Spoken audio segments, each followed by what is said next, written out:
What's up, guys? So, at the moment, I'm kind of dealing with some stuff, and because of that, I came up with the idea for today's video.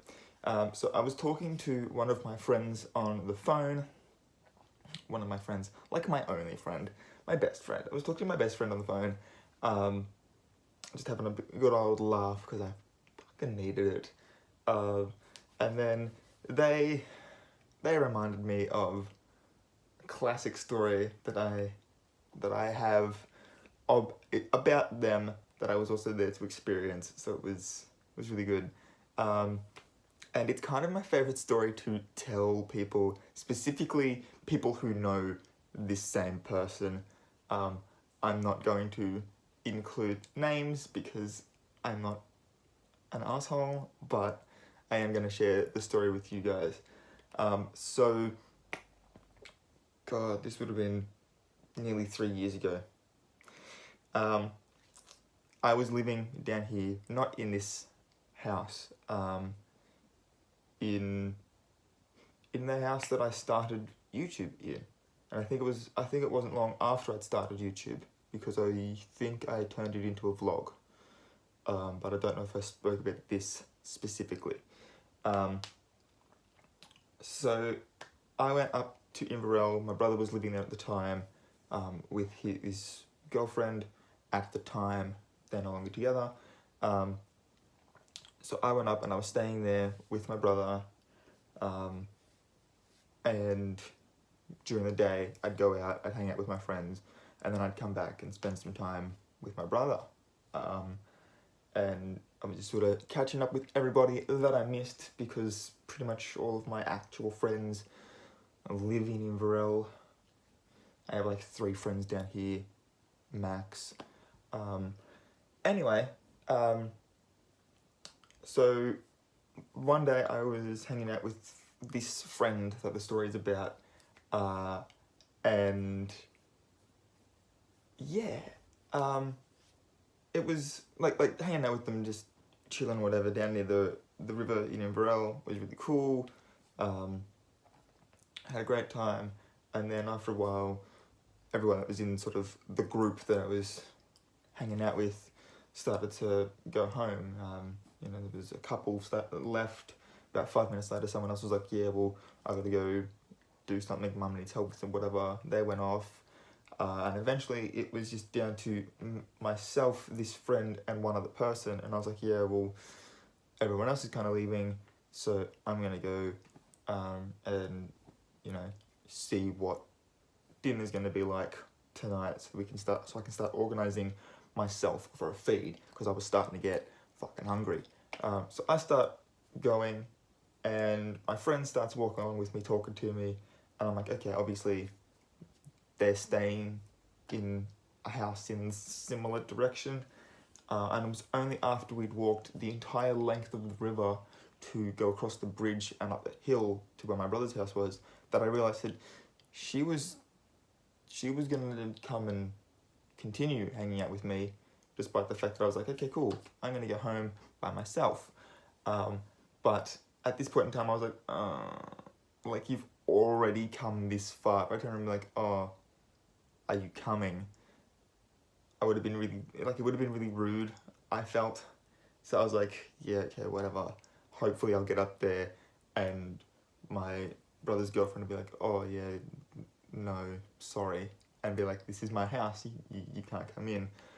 What I didn't plan on was them being friends and her being like, hey, why don't you come drink with us? And I'm there like, it's not in my house, I can't tell her to go home. So, in hindsight though, I wouldn't have this story if that had happened. So, anyway, so we ended up, I think we had pizza or something for dinner. We ordered like Domino's, and then while we were waiting for the pizzas to cook, we went down, bought alcohol, went and picked up the pizzas, came back, and we started out just casually playing some King's Cup while we ate pizza, and my friend is, I wouldn't call them a lightweight because I know people that are actual lightweights, But at the same time, she doesn't hold her alcohol really well. Probably doesn't help that the only alcohol we were drinking was vodka, because she now doesn't drink vodka. She just completely avoids it, and it's hilarious, and it's because of this story. Um, so, where were we? Yeah, so we were playing King's Cup. We'd bought 4-pack, like 3 4-packs of cruisers, because there was 3 of us, and we were like, well, one drink's not enough to play King's Cup with. So it ended up being that each of us would have 2 from a particular set of 4, and then we were allowed 1 of the other ones, and that would give us our 4 drinks. And then after that, she had a bottle of, like a big bottle of Smirnoff and some orange juice, and that would just be what we'd play with when all the cruisers were gone. And my friend got absolutely smashed, because when it comes to games like King's Cup, where you can actually play a drinking game with strategy, I can be a bit of an asshole. So I was targeting her specifically. I made her my mate, so that every time I was the only guy playing. So every time I got a 6, it was just me drinking. Someone would pull a 6, it'd be like, oh yeah, cool. So the first chance I got, I made her my mate, for drink punishments. So every time a 6 would get pulled, it's only my brother's girlfriend that didn't have to drink. And yeah, I ensured that she got well and truly smashed, and I think that was just passive aggressively me being like, you shouldn't have followed me home. But that's what happened. And then around about midnight, my brother came home from work because he had the night shift. He came home, and he was like, oh, I see you guys have been drinking, because we'd finished all the cruises and moved on to the orange juice and vodka by then. And we're like, yeah, you can have a taste of everything though if you just drink the King's Cup, because by this point, my friend had disappeared into the bathroom or the back room or something, and we didn't know if she was alive or not, basically. So he's like, yeah, righto, and he starts just slowly sipping on it, because it was fucked. And then I've decided to go and see if my friend's okay. Found them in... The house had this really weird setup where you had to go through the bathroom and this little and the little room that has the toilet in it to get to their back room. And they had this little like sofa set up in there, and I think they sort of used it as a bit of a gaming room, because at the time he had our PlayStation 2, and it was set up in there with all of their PlayStation 2 games. Yeah, it's a while ago.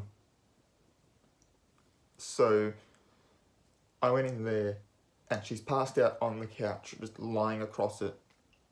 And she's got her hands between her legs for whatever reason, and I'm just assuming that it was because that's just how she fit on the couch. The disturbing part was that she was sort of moaning in her sleep, and you'll understand why that's disturbing later on in the story. It does make sense later on, I promise. And I was like, okay, yep, I'm out. Bye, guys. Okay, she's alive. I can hear her breathing, but I'm out. I'm done.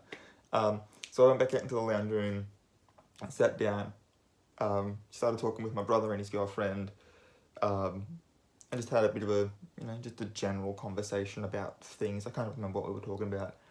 And then I've looked, just, curiously, I guess. I sort of saw something out of the corner of my eye. I'm like, what the fuck's that? Turn around, and my friend is lying down on the floor, which means she's regained consciousness enough to do something. She's lying down on the floor, and all I can see her is she's just stroking the tiles on the outside of the bathtub, because it had been like built in. And she's just stroking the tiles, laying with from her waist up in the bathroom and her waist down, still in the little room where the toilet was. And I'm like, that's a little weird, but she's drunk, so whatever. I was like, okay, yeah, that's weird, but like, what the fuck? Obviously pointed it out to my brother and his girlfriend, and they're like, okay, what the fuck is she doing? And none of us were like, obviously she's really fucking drunk, and she's just like doing drunk things. She's not hurting herself, so it's fine. We don't have to intervene. And then they ended up going outside for a cigarette, and I sort of followed them out. I don't smoke, but I still followed them out just so I could continue the conversation. And then the next thing I know is she stumbles out the front door, and when I say stumble, I literally mean stumble, because from about 5 meters from behind the door to the balustrade on their porch, which is like right next to my brother, which was 5 meters from the door on the other side, was just sort of one movement. And I was impressed that she managed to survive that distance at the angle she was walking at. It was some Matrix shit for fucking sure. And then she's like, come right up next to my brother. She's like, hey, I got a secret to tell you. And then proceeded to, at the top of her lungs, proclaim her love for me so that the entire street could hear. And I'm standing 2 meters behind her. Like, that's not a secret. I already knew. And that's why it was weird that she, anyway. So I was like, yeah, cool, whatevs. She ended up turning around, seeing me, had this like look of horror on her face, and I'm now not sure if that's because she realized that I'd heard what she said, or because she needed to go vomit again. But 5 minutes later, when my brother's girlfriend went in to check on her, she discovered that it was probably the latter, because she had redecorated the room that the toilet was in with her projectile vomit splashing up the side of the bowl and covering the walls. Not something you want to be cleaning up at 2 o'clock in the fucking morning. Anyway, after that had all been cleaned up, I was like, yeah, nah, what the fuck? I don't remember if I actually helped with the cleanup. If I didn't, I do apologize to the people involved, because it's shitty. But I don't think I helped clean up. Anyway, I was like, yeah, okay, I'm going to bed after all this happened. So I went off into my room. They decided that enough was enough. We're going to bed too. And everybody went to sleep. Until 6 o'clock in the fucking morning. Not 4 hours later. When my friend wakes up, decides that she's bored, and that a smart idea would be to wake me up. So she stumbles into my room, shakes me awake, not gently either, because she's still drunk at 6 in the fucking morning. That's how much of a lightweight she was. She's still drunk, not hungover, drunk. And then, understandably, because once I'm awake, I can't go back to sleep. It's just a thing. If I'm awake, I'm awake. If I'm asleep, I'm asleep. But she decided that 6 o'clock was enough of a sleep for me and woke me up. And so I was understandably in a bit of a crabby mood that day, because I hadn't had much sleep. I had about 3.5, 4 hours sleep the entire night. And so after she'd sort of had some breakfast, which had absorbed some of the alcohol in her system and started to sober up, she's sitting there on their couch and she texts me, instead of just coming down, sitting next to me and asking me in person, she texts me while I'm sitting literally this far away, have I done something wrong? Like, let's think about that. You woke me up at fucking 6 in the morning, you bitch. So for the rest of the day, she thought that she'd done something wrong, because she'd woken me up at the unfucking godly hour of 6 in the morning. And so it had been, therefore, my responsibility to make sure she'd had breakfast, because she was so drunk she didn't know where the kitchen was, despite it being, as far as the setup of their house was, at the door for the bathroom, the door for the kitchen. She would have had to come out that way to find it. Plus, there's no door on the kitchen, so she should have been able to see straight in, but instead decided to open the door to come into the room that I was sleeping in. Logic. And yeah, so it had been my responsibility to make sure she ate. And then another 4 hours later, when my brother and his girlfriend and them, as if there's more than just the two of them, came out of their bedroom, she was sitting there just staring at me, and I had fucking Saturday morning cartoons on, and I was like, you're drunk, you're sitting on the couch, and you're watching fucking cartoons, because I'm not dealing with you, it's too fucking early for this.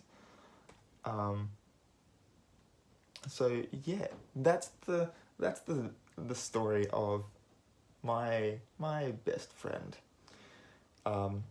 Obviously since then she has regretted ever having that interaction with me, because I bring that story up every chance I fucking get, because it's great. But yeah, if you liked this video, guys, please give it a thumbs up. Don't forget to hit the subscribe button. I will be doing more Storytime videos. I have so many more funny stories to tell you guys. So make sure you hit that subscribe button and the notification bell so you are notified when I upload a new video. And don't forget to leave me a comment in the section down below. Let me know what crazy shit you and your best friend got up to. I'd love to hear it. And until next time, guys, keep raising hell.